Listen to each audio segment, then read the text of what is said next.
Hello everybody and welcome to this introductory video. Today I will be talking about ethical hacking and I will also introduce you to the course itself.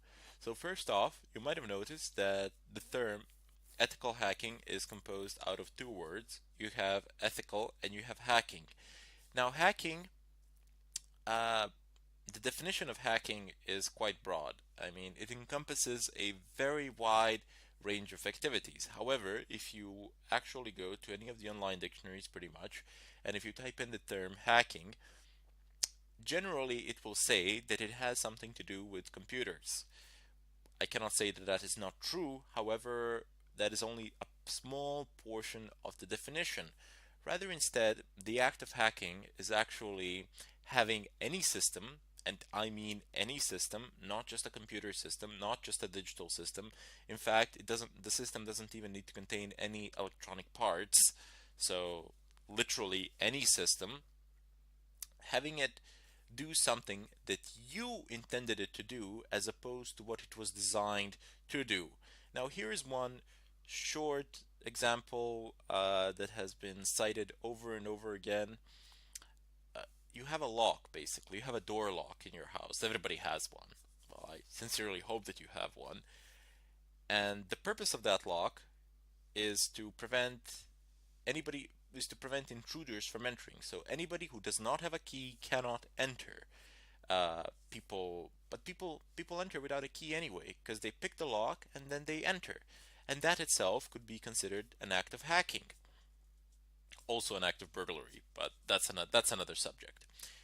Anyway, the ethical side of it would be when you have these large automobile industry uh, manufacturers, and then they hire these burglars to come and pen test their locks. So basically, they pay them very good sums of money to go to their factories and to try to unlock their cars.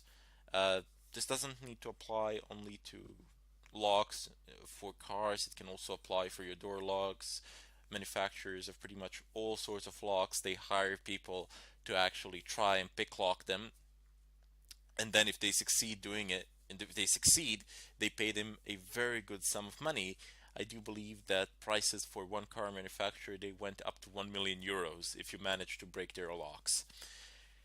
But what I'm trying to say here is that they have the ethical side of it would be when you have a permission to do it, when it's within the constraints of the law. And the act of hacking itself can be within the constraints of the law, but doesn't necessarily need to be.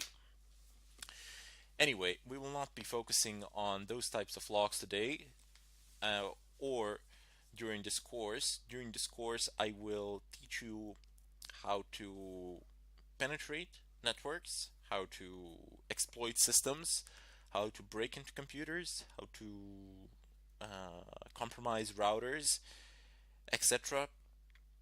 You will be after you've finished this course, after you've absorbed all the information in it, you will gain the ability to do some serious damage.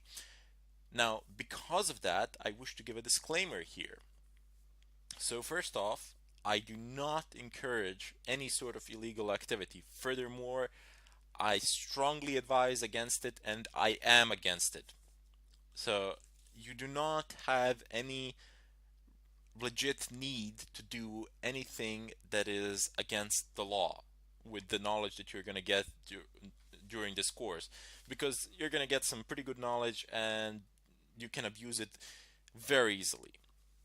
It's not that difficult to abuse it. The opportunities are everywhere. They're endless because people tend to use insecure systems, or they use secure systems but they don't know how to operate or configure them, and then in turn those secure systems become insecure. But what I'm trying to tell you is there really is no need. I mean, if you want to do it for the money or something like that, you can make the same amount, if not more, in a perfectly legitimate way. People will pay you to actually test their networks and to see if you can find any vulnerabilities in them and then report them, perhaps even fix them. So, however, if you do decide to do something against the law in any country, I am not responsible for it. That is what I want to say. I do not claim responsibility for it, as I have already stated that I am doing this for purely for educational purposes, and I do not advocate the use of this material for any sort of illegal purpose. Now, I hope you understand why I had to make this disclaimer, and I this is not what I said. These are not just empty words. I really do stand by it, and that is my philosophy as well. In any case, during this course, I will show you numerous examples, methods. You will need some prerequisites over which I will go in the next tutorial. But you're in for a ride, so sit down, be patient. That is a very important thing in this line of work.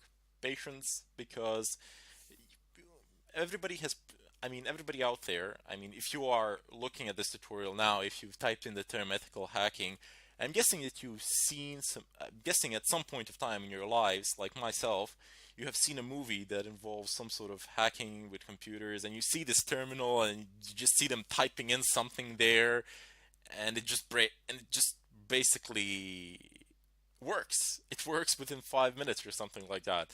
Let me tell you something. That has nothing to do with the real world, or very little to do with the real world.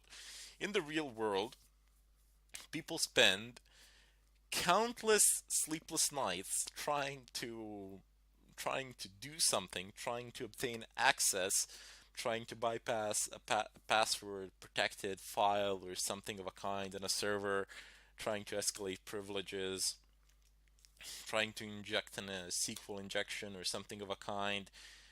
And they not only spend countless sleepless nights doing it, but they also spend a long time planning, preparing, and getting a general idea of what they can do, how they can execute an attack, etc. These are not things that you will be able to do within 5 minutes after you sit and open up your computer, your desktop computer, or whatever.